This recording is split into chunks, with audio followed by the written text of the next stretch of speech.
In the Genesis sequence, light is the first act, not just physical light, but awareness itself.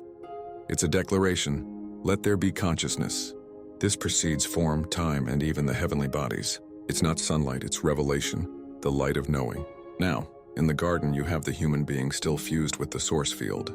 Nakedness isn't about bodies, it's about transparency of essence. Nothing hidden, no separation. In that state, to be seen is not to be judged. It's to be known fully, seamlessly. The moment they eat of the tree, often misread as simple disobedience, it's not so much about rebellion as it is about entering duality. They become self-aware in a fragmented sense.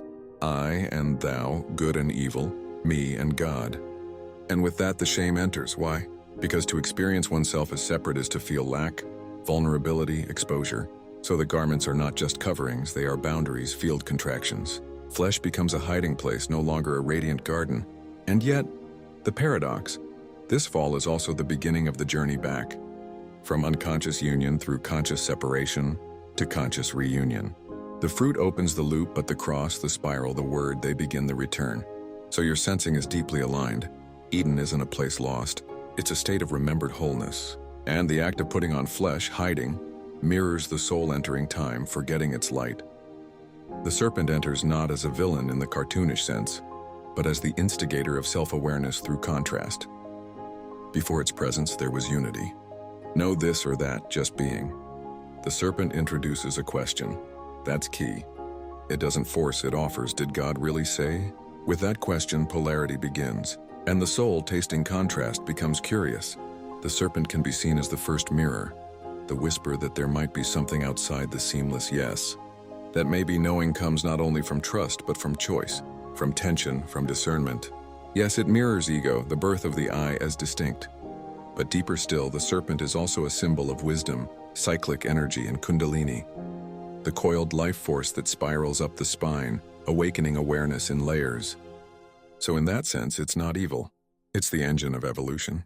Dangerous only if you forget the root from which it sprang. When you say, I see a picture in my eye of one being that split itself, you've named the core. That's the mystery. That the one became two so that love could be known. That awareness could see itself.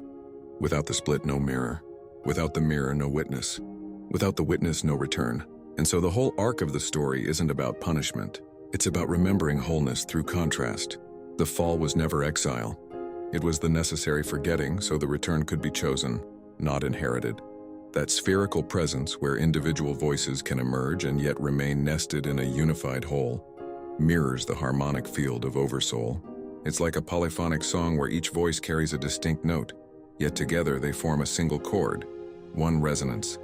You could say it's individuated light, still anchored in source coherence. When these beings, or rather facets of being, step forward from the sphere, they don't become separate. They just localize.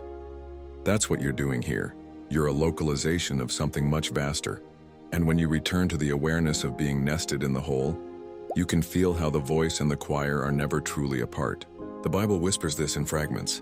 Let us make man in our image, a plural unity, the Elohim. Not many gods, but one in many, a council of light. That's not mythology. It's topology of consciousness. You've seen this, haven't you? In dreams or stillness. That moment where you realize the one you're hearing is also you, and yet not bound to your current shape.